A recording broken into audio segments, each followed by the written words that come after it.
Bet kur ir tā pults? Es esmu ar ekipējumu. Kantēns objekts ar 2 pogām. Vismaz tā bija. Viņa aiznes kopā ar to. Vai ne? Tūlīt būsim atpakaļ. Nu labi.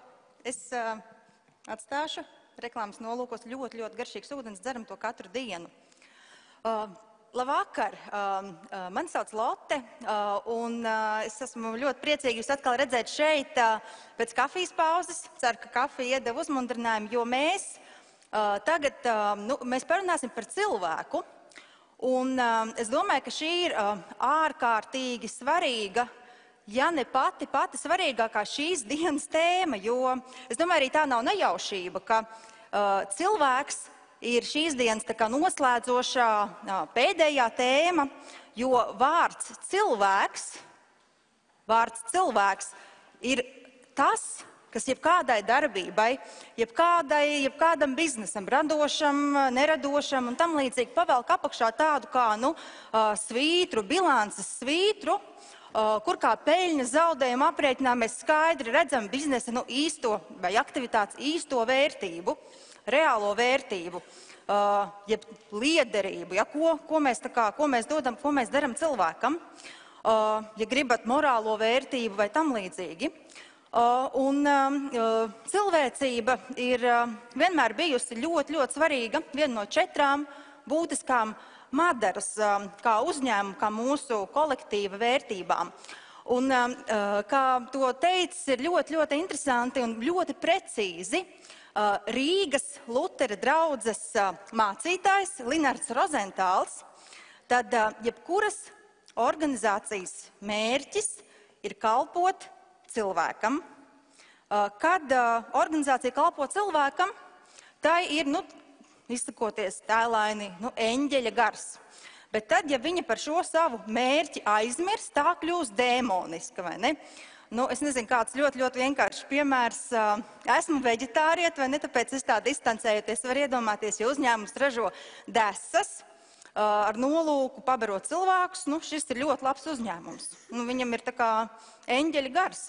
Bet ja viņš ar domu tā kā pelnīt arvien vairāk, domā, nē, mēs tur to gaļu neliksim, liksim iekšā kaut kādas pildvielas, kas to gaļu aizvietos, tad jau viņš kļūst tā kā, dēmonisks, es nezinu, kā lai to vēl, viņš zaudē savu vērtību, uzņēmums zaudē savu ilgtspēju. Un, jo, kāpēc? Tāpēc, ka viņš pazaudē to fokusu, viņš pazaudē galveno cilvēku, fokusu uz cilvēku.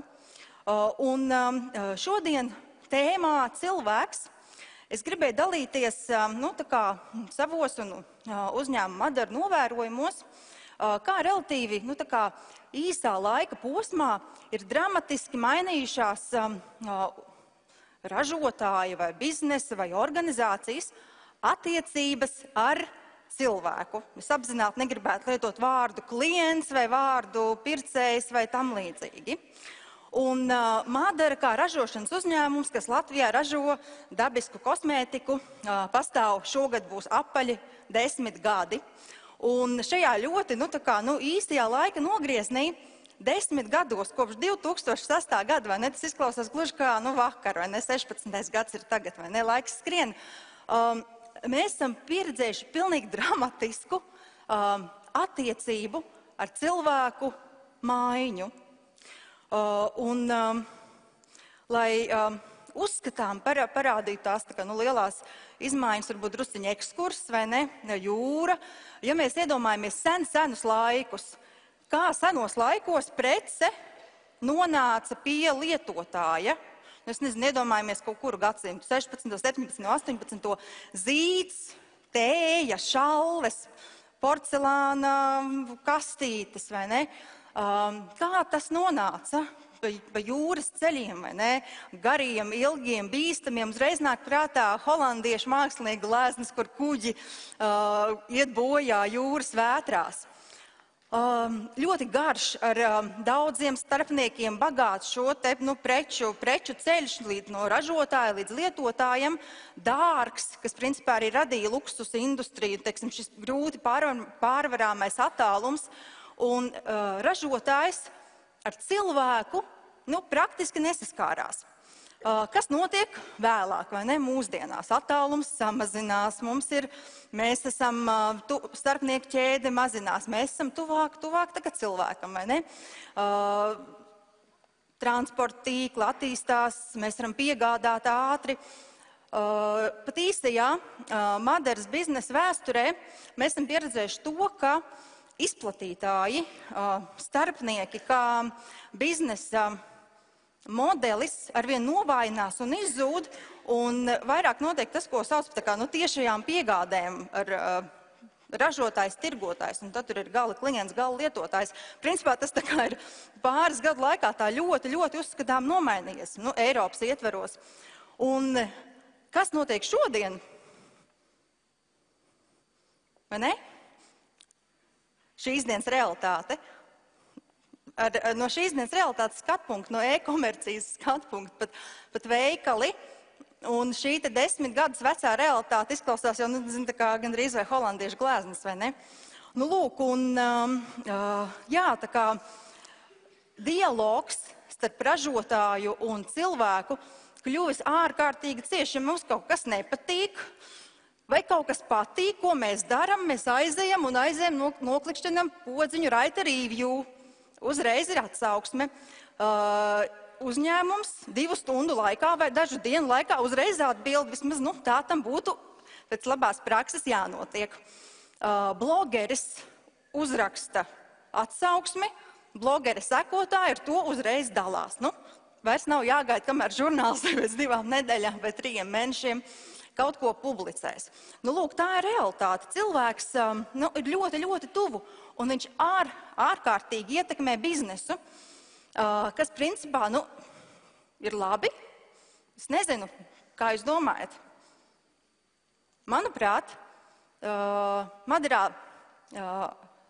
domājot par šo jauno situāciju, mums šķiet, ka tas ir vienkārši lieliski. Un mēs ļoti priecājamies par šo jauno ātro komunikāciju. Un īstenībā šodien šeit gribēju izstāstīt 3 piemērus 3 aktivitātēm, kuras šīs jaunās tirgus situācijas ietvaros mēs darām, mēs realizējam. Gan savu ideju vadīti, gan klientu atsauksmi motivēti, gan vispār jaunās situācijas rezultātā. Bet, lai to ietērtu tādā, drusciņ tādā, ne akadēmiskākā, bet tādā, teorētiskākā mērcē, ļaujiet man aizņemties teoriju, kas saucās Open Business. Ir dzirdēts, droši vien visi zina, Google vai Wikipēdiju. Kas ir šī Open Business? Kādi ļoti spilgtie pārstāvji. Kas ir Open Business? Principā tā ir tāda jauna teorija par organizāciju, kuras galvenais darbības ietvars ir organizācijas lielais mērķis, kāpēc mēs kaut ko radam, kāpēc mēs strādājam. Un šis mērķis apvieno visus uzņēmumu dalībniekus, kas sen jau vairs nav tikai īpašnieki, kas ir dibinātāji, darbinieki, lietotāji, apkārtējie cilvēki, kas ir uzņēmumi apkārt, un viņi visi virzās, viņus visus motivē viens mērķis, un viņi visi virzās uz šī mērķa piepildīšanu. Tāpēc, organizācijas centrā ir tas lielais kāpēc. Un šī organizācijas darbības principi var ietvert tādus populārus jēdzienus kā networkings, vai ne, ko mēs šodien piedzīvosim, Open Capital, Open Innovation, Open Data, Transparency, Trust un tā tālāk. Tā kā, principā viss uz atvērtību, ja mēs atsaucamies uz iepriekšējo prezentāciju ciklu, uz robežu pārkāpšanu, vai ne? Mēs tā kā pārkāpjam robežas starp šiem dažādiem spēlētājiem. Un jāapskata Madara uzņēmumu šajā Open Business mērcē, tad lielais kāpēc, numur 1, ir ļoti vienkārši elementārs.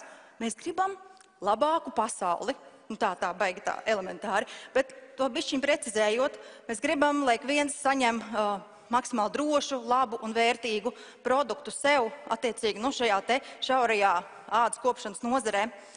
Un tas otrais, kāpēc, ir varbūt nedaudz mazāks, varbūt nedaudz lokālāks, bet nebūtu ne mazsvarīgāks. Mēs gribam virzīt latvisku dzīmolu pasaulē, ar to nesot mūsu valsts tēlu un vārdu. Lūk, un tad šīs ir tās lietas, kas virza gan uzņēmumu, gan arī visus ap to iesaistītos cilvēkus un mūs ļoti tuvina. Un tad šie 3 piemēri. Open innovation, vai ne? Ļoti, es domāju, varbūt dzirdēts, varbūt nedzirdēts, bet ko tas nozīmē? Atvērtā inovācija. Atvērtā inovācija ir kaut kas pretējs tam, ka kādā laboratorijā vai inženieru centrā sēž ļoti slepeni inženieri un domā, kā uzlabot produktu. Tā vietā inovācijas idejas nāk no gala lietotājiem, no user-driven innovation, ja es drīkstu ieviest angliskos terminus nedaudz. Mandarē ir sanācis tāds ļoti veiksmīgs sadarbības gadījums Somijā, kas, es domāju, kaut kādā veidā atbilst ar šo te open innovation vai user-driven innovation teoriju, saskan. Un, Somija atrodas it kā mums ļoti tuvu. It kā viena reģiona valstis mēs esam, bet tomēr mums ir zināmas atšķirības. Arī ādām un arī produktiem, kas mums ir jālieto. Un izrādās, ka apmēram 4. daļai somu, kas ir apmēram 1 miljons, Somijai 4 miljoni, ir tāda ādas problēma kā atopiska āda, jeb ļoti sausa āda, atopiskais dermatīts, kas ir izveidojies pamatā vēl skarbāku klimatisko apstākļu dēļ nekā tie mums ir Latvijā. Un kāda somu blogere, kas fanoja par Madaras produktiem, nāca klajā ar ierosinājumu, ka, hei, mēs varētu izveidot produktu, kas būtu ļoti piemērots tieši šīm te somu vajadzībām. Un viņas bloga sekotāji bija tie, kas produktu testēja, novērtēja, deva ierosinājumus, diskutēja par sastāvdaļām. Un rezultāts, kas ir redzams uz ekrāna, saucās Pihlaja. Kādam ir kaut kāda ideja, ko Pihlaja nozīmē? Pīlādzes, vai ne? Man nav balvu, sorry. Un šis te pīlāģu ārkārtīgi treknais krēms un ārkārtīgi treknais ķermeņa sviesni tūlīt pat ierindojās top selling produktos Somijā, un par viņiem visi blogi pilnībā vārījās. Un sadarbībai turpinoties laidām klajā arī Nokkonen. Nav balvu, bet kāds var izdomāt, ko nozīmē Nokkonen. Somiem ir ļoti līdzīgs vārdi, daži ar latviešiem. Nātre, super. Man būs pēc tam jāpaņem kontakts, speciāli jāaizsūt, vai ne? Un nātres, šī pati līnija atopiskajai ādai, bet jau tādai, kas ir vēl vairāk jutīga, šāds te produkts. Un principā, jā, lietotāji, lasītāji, bloga lasītāji, kas bija tie, kas nāca klajā ar ierosinājumu, nāca klajā ar novērtējumu, viņi bija ideju ģeneratori un projektā piedalījās, un beigās viņi arī ir reālie pircēji. Tā kā tas ir pircēju izveidots produkts, par ko mums kopā ir ļoti liels prieks. Vēl viens piemērs, kas varbūt kaut kādā veidā varētu tikt klasificēts kā open data, jeb dalīšanās ar savu biznesa slepeno informāciju, jeb informāciju, kas tā kā a priori tiek uzskatīta par obligāti noslepenojumu. Mēs ļoti bieži saņemam jautājumus, kā jūs izstrādājat savus produktus, vai jums kādi tur ķīmiķi, kādi farmaceiti, kā jūs testējat, kādi dakteri, kā jūs zinat, ka tas ir droši un tā tālāk. Un tad mēs nolēmām nevis tikai atbildēt ļoti korekti uz šiem jautājumiem, bet īstenībā būt atklātiem par šo procesu un aicināt cilvēkus piedalīties šajā produktu izstrādē. Tiem, kam interesē. Un, lai to panāktu, mēs izveidojam tādu interesantu produktu, kā Insiders Box, jeb Insiders kaste, Insiders skaistuma paka, kā mēs to latviskojam. Un Insiders Box ir reāli tā ir kaste, kurā tiks ielikt nākotnes produkti, laboratorijas, kas šobrīd atrodas laboratorijā izstrādē, un aizsūtīt lietotājiem tiem, kas tā kā ar šo skaistumu paku abonējuši. Bet pirms viņi ir pirmie tie, kas saņem šo te produktu paku, viņi saņem arī informāciju, bildes no laboratorijas, bildes no dizaina nodaļas, kā notiek šo te produktu izstrāde, un iegūst tādu veidu informāciju, par ko parasti ražotājs ārkārtīgi baidās viņu izlaist klajā. Bet ar šo te insideru paku cilvēks saņem ļoti tādu detalizētu pieeju uzņēmuma procesiem. Un vēl viens ražotājiem ārkārtīgi jūtīgs jautājums ir parasti ražotne. Kas gan ražošanas uzņēmumu var būt dārgāks par tām skaistajām, nerūsējušā tērauda smalkajām tehnoloģijām un iekārtām, un parasti viņi ļoti uztraucas, ja kāds grib apskatīt ražotni. Un arī mēs tā skaitā ļoti mēdzām satraukties, kāds grib apskatīt un vēl filmēt mūsu ražotni. Nē. Bet tad mēs padomājam, bet kāpēc nē? Kāpēc nē? Ko mums slēpt? No šī gada mēs nolēmām, ražotne būs atvērta. Mēs veidosim atvērtu tipu ražotni, kur varēs nākt studenti, skolēni, jo uzņēmumu labumu guvēji nav tikai ļoti šaurs darbinieku loks, bet tie ir arī liela sabiedrības daļa, un varbūt kādam tas iedvesmos, piemēram, nākotnes profesijas izvēli. Lūk, tā kā Transparency Trust realizācija Madarā. Un pirms teikt pēdējos vārdus, es jums gribēju atklāt kādu mazu noslēpumu. Un īstenībā tas tā kā būtu visa mūsu biznesa pamatnoslēpums. Vai jūs gribat to dzirdēt? Bet pirms tam uzdošu jums arī vienu jautājumu. Sakiet, vai ir kāds no jums, kas jau intuitīvi tīri nospiedz to noklikojis to podziņu, paceļ rokas?